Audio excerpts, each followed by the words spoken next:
รั้งนี้พออยากไปมีสาวในเฟซบุ๊ก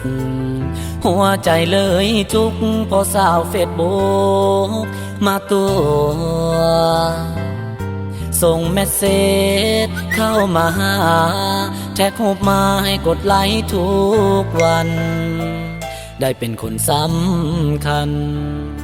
อยู่แต่ในเฟซบุ๊กเมื่อเจ้าโพสต์รูปคู่หูบอกหัวใจอ้ายเจ็บแถมยังเปิดวงเล็บเม้นไว้คำว่าที่ฮักติดสติกเกอร์กาหัวใจคือใส่อ้ายแทนนอการดาเบิ่งหุบเจ้ากับเขาแอกทามันเจ็บหัวใจ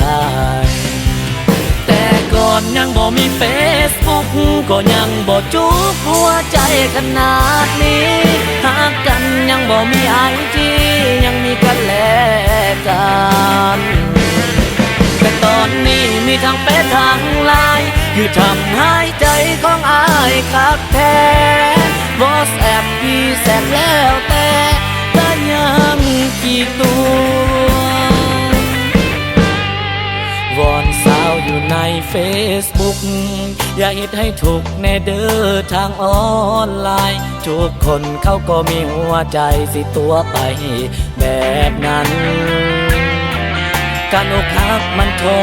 รมานเจ้าโพสต์แบบนั้นอายมีเจ็บหัวใจอย่าคิดได้เพียงแต่ยอดไลค์คนเสียใจมันเจ็บอีหลี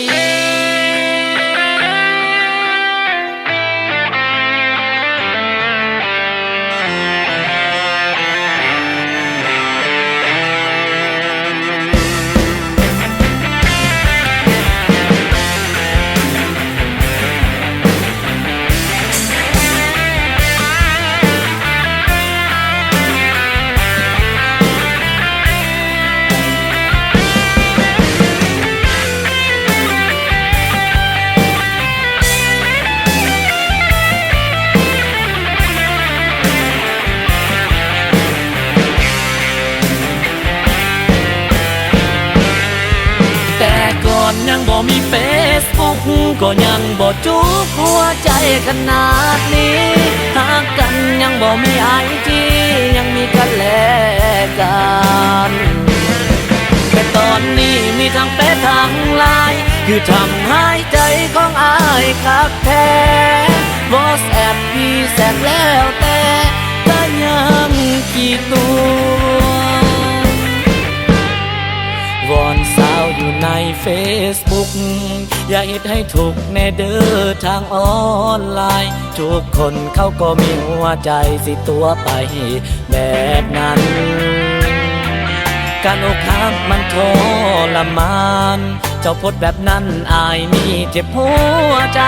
อย่าคิดได้เพียงแต่ยอดไลค์คนเสียใจมันเจ็บอีหลี